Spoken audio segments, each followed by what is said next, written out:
Welcome back in, CoastCon. This is the Weekend Geek. I'm your host, D Squared, along with Scungy Scuntrino. Yeah, and we are here live at CoastCon 46. 46. Yep, and so it is a wonderful, wonderful weekend had by all. The guests have been hanging out. I got to talk to Shane Hensley, the gaming guy, Max Gladstone, the author. The gaming room is just bustling. The library is kicking. And, of course, all of our fan groups, our fellow nerds, hanging out. And the dealer's room. We can't forget the dealer's room. So you're not here. Yeah, you lost out. You lost out. I found a cool little crochet scarf for a Hufflepuff for my son.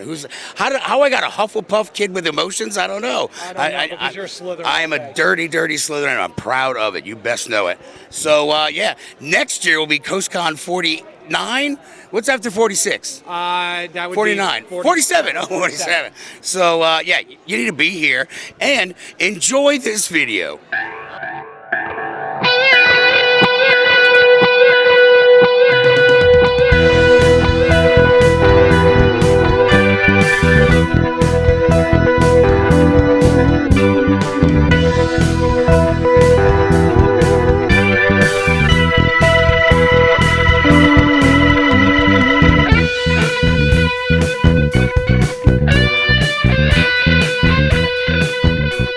So, what's your name, young lady? Molly. And why do you like coming to conventions? Because I like buying stuff. Hi, this is Ella with Ella's Animerit. Welcome to CoastCon.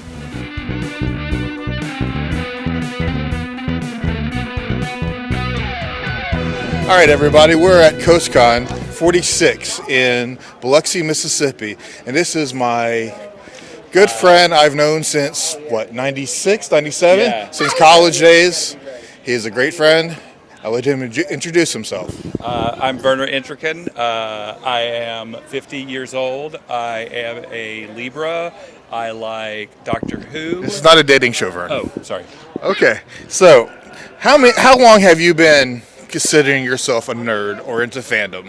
Since 1989. Okay, what was your first fandom? I used to watch old episodes of Doctor Who when Tom Baker was still on it on public television on WSFA Channel 12 in Montgomery when I lived in Andalusia, Alabama. Oh, wow, that's cool, man. And what was your first con? CoastCon was my first con. Okay, what year do you remember? That was 1991. Okay, Yeah. very cool. And how many CoastCons do you think you've attended? This makes my 7th. Oh, very cool, very cool. And since you discovered Doctor Who in 1989, do you think that the public's perception of nerddom or geek culture or even conventions has changed? I don't know that it has changed as much as access to those media properties has changed. I think that's what really changed about fandom in general is now there's more ways you can access that. Just like the example of me watching Doctor Who on a public television station in 1989, that was the only place you could find it. Now, it's everywhere. It's on every streaming service. It's on every network. It's in every movie theater. So I think there's just a lot more available, and people have really caught on to the idea that these stories, reach out to everyone. So I would say probably with Star Wars when I was 7 and my brother was 8, 1976. My dad took us to Keesler Air Force Base to the theater there, which was a big screen, 60, 70 millimeter screens about 40 feet across. And we stood in line all night to see the show. But when we got about 6 people from the box office, it sold out. And he let us stay for the 9 o'clock show, which we were kind of young kids at the time, but I think he realized we would be right at the front of the line, and we did. We stayed. We got great seats. We were right in the middle. There was probably 1,000 airmen in there to watch it and saw it on big screen, and it was just kind of life-changing. And I get a little upset about it because we lost my dad last year, and we had kind of a complex relationship, but I do appreciate him sort of, introducing us to that. He also took me to see 2001: A Space Odyssey when I was younger, but I don't think I appreciated it very much. So, back in the day, it used to be where, oh, I'm into Star Trek. Really? okay, sure, whatever. And you'd find that one person who said, oh, I'm into Star Trek too. Let's go over here and talk about it in the corner of the library. Okay. So, but yeah, now it's out in the public. People actually know nerd culture now, and it's a thing. So it's amazing. I probably have liked it all of my life, at least as far back as, oh man, I'm going to age myself. At least as far back as the early 70s. One of the first books read to me were the Chronicles of Narnia by C.S. Lewis. And that sort of imprinted on me the value of reading and the value of my imagination. Actually, my first con was CoastCon. It was 1979. I think it's become more accepted. I think, however, it's in its own way become more niche. Social media has made it so I don't need to go looking for my tribe. It's not very hard to go finding my tribe. A show like CoastCon, which is a sort of a multi-genre show. Since the 70s, I think it's a lot more ubiquitous now. It's a lot more accepted. It's spread a whole bunch more. Star Wars was huge. And then for a while it was kind of like a win underground, but now it's, in a lot of ways with the latest episodes that have come out, it's having much more of a resurgence, a lot of people into it. But, 2 words for you, Marvel. It's like everybody is suddenly into, these things that in the 60s and 70s were just very exclusive. It was just like totally, I'm into Marvel Comics, and everybody's just like, what are you even talking about? Then they started making the movies of Marvel Comics, and now it's taken over the world in a snap. There's more people who I think feel free to say, yeah, I like that now. That it's a little more mainstream, I guess, than it used to be. Like I wear my Star Trek badge at work sometimes, and then I get people going, hey, I like Star Trek too, So it's fun. So it's mainstream now. It's chic to be geek.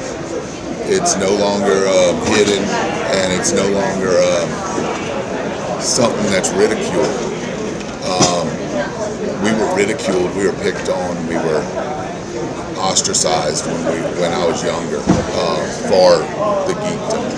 And today we've been taught to revel in our geekdom and our uniqueness and our fandoms rather than being ashamed of it and hiding it. It used to be you could only game and stuff like this at an event like CoastCon. And now there's game shops in every city, and there's people having, meetups to play games, to play board games. There's geek bars now.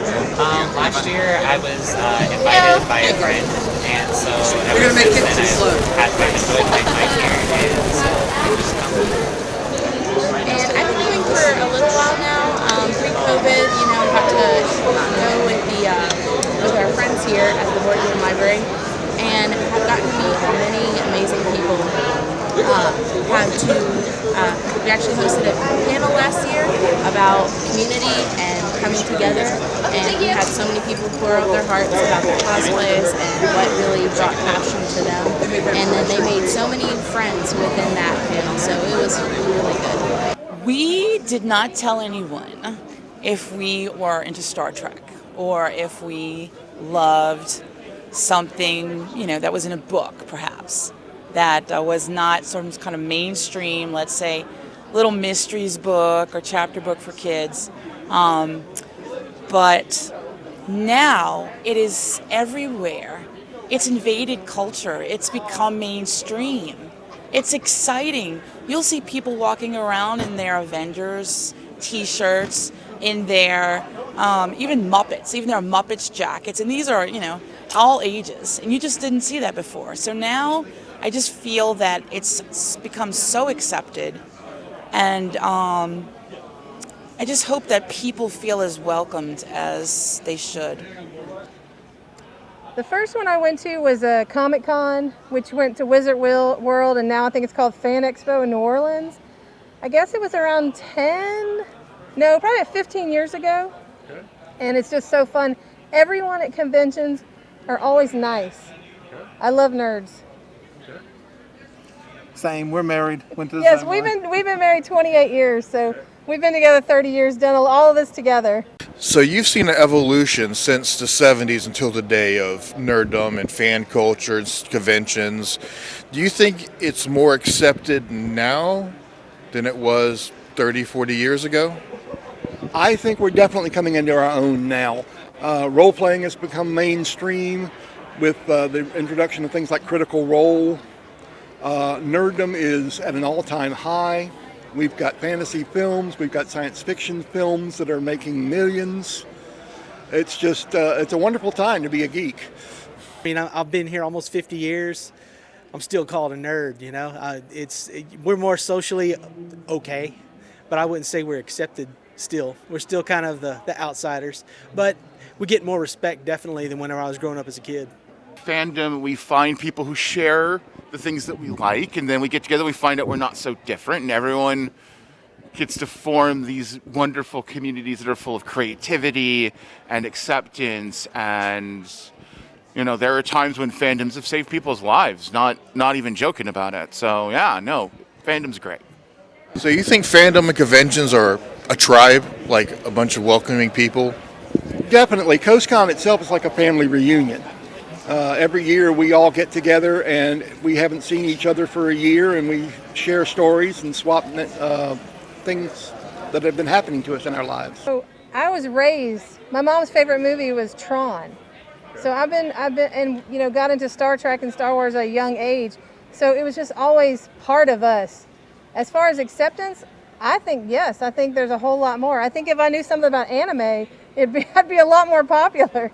But I think everybody likes nerds. Like, I mean, yes, still there is that whole, like, you know, not to say that, you know, this kind of like geek and nerd subculture fandom is like the norm, but it's definitely shifted in acceptance. It used to be the things we used to love used to be very niche, and now while they're still niche in a way, they're very much in the mainstream. Dungeons and Dragons, you know, Marvel, DC have created, and Star Wars, Star Trek, all these things have taken things that were niche things and pulled them into the limelight. So we still get some weird glances, but overall I think we're much more accepted than we ever used to be.